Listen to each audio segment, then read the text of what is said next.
Students, अपनी पिछली class में हमने त्रयोदशः पाठः महाभारते विज्ञानम हमने शुरू किया था और इसका हमने एक दो पैराग्राफ पढ़े थे, जिसमें हमने जाना था कि महाभारत जो है महाकाव्य है। इसे भगवान वेदव्यास जी ने लिखा है और इस महाभारत में ऐसी ऐसी बातें लिखी हुई हैं जो सारे संसार में चिंतन करने योग्य हैं और फिर चिंतन किया भी जाता है और ही उसी आधार पर जीवन चलता भी है।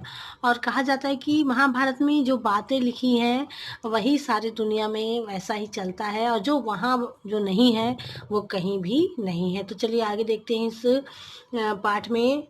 भौतिक शास्त्रम वस्तूनाम् अन्यसापेक्षं चलनम् इत्येषः विचारः भौतिकशास्त्रे अतीव प्रसिद्धः।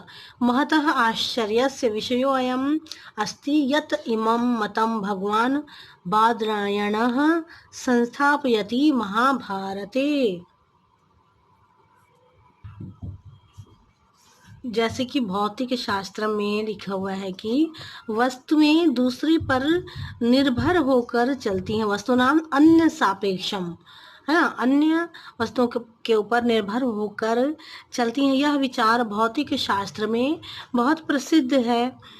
अधिक आश्चर्य की बात यह है कि भगवान बादरायण ने यही बातें जो है वह महाभारत में उन्होंने स्थापित किया है। जैसे कि चल यथा दृष्टि पथम परयति सूक्ष्म महद्रूप मिवाभिभाति विभाति स्वरूप मालोचयते च रूपम परम च बुद्धि पथम परयति। अर्थात जिस प्रकार चलते हुए दृष्टि पथ पर आती हुई छोटी वस्तु बड़े के समान दिखाई देती है ना। दृष्टि पथ पर आते हुए जब छोटी वस्तु जब बहुत दूर रहती तो छोटी रहती है और जब हम पास जाते जाते हैं तो वह बड़ी दिखाई देने लगती है।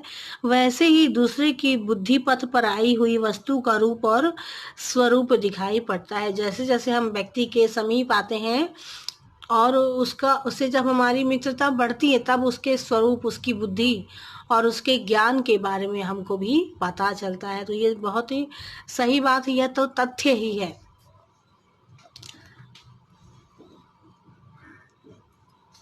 अस्य पद्यस्य प्रथमे पादे तेन स एव विचारः प्रकटति अस्ति। अत्रैव अन्यौ अपि द्वौ भौतिकशास्त्रसम्बद्धौ विचारौ कथितौ स्तः। तौ च काचकेन दर्शनेन सूक्ष्मम् अपि वस्तु बृहत् इव भासते इति स्वक्षे दर्पणे वस्तुनः स्वरूपस्य तादृशमेव प्रतिबिम्बं दृश्यते इति च।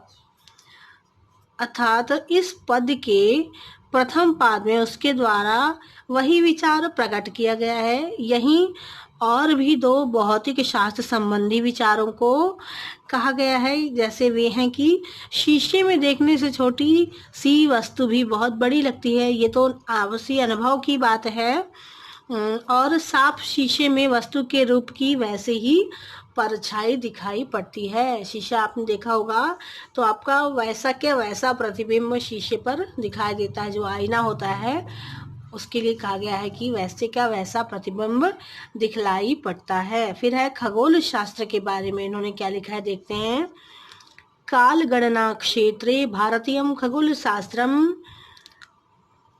विश्वस्मिन् प्रसिद्धमस्ति। खगोलस्य भावार्थः भवति यद् आकाशः अपि पृथिवीव गोलः अस्ति। महाभारते तु विपुलं सेकेंड इति आंग्लीयनाम्ना प्रसिद्धम् इत्यस्यापि विभागः कृते दृश्यते। तो खगोल शास्त्र के बारे में इन्होंने क्या लिखा है। काल गणना के क्षेत्र में भारतीय खगोल शास्त्र इस विश्व में प्रसिद्ध है। भारतीय खगोल शास्त्र में ही काल गणना का सर्वप्रथम आविष्कार किया था। आपको मालूम भी है, वराह मिहिर जो थे उन्होंने खगोल शास्त्र का सर्वप्रथम प्रतिपादन किया था। खगोल का भावार्थ होता है कि आकाश भी पृथ्वी की ही तरह गोल है। महाभारत में तो क्षण सेकेंड इस अंग्रेजी नाम से प्रसिद्ध है। जो क्षण है इसके भी छोटे छोटे भाग किए हुए दिखते हैं। जैसे कि काष्ठा निमेषा दश पंच चैव त्रिशंतु काष्ठा गणयेत कलाम ताम त्रिशन्त कलाश्च चापि भवेन् मुहूर्तो भागः कलायाः दशमश्च यह स्यात्। तो इस तरह से 10 काष्ठा, 18 निमेष का एक काष्ठा होता है, निमेष में 5 ही है तो 30 काष्ठा, उसको एक कला खंड गिनते हैं, एक खंड गिनते हैं। और एक क्षण का भाग भी 30 कलाएं होती हैं। जो एक क्षण का भाग है वो 30 कलाएं के बराबर होता है, और जो कला का 10वां भाग होती है।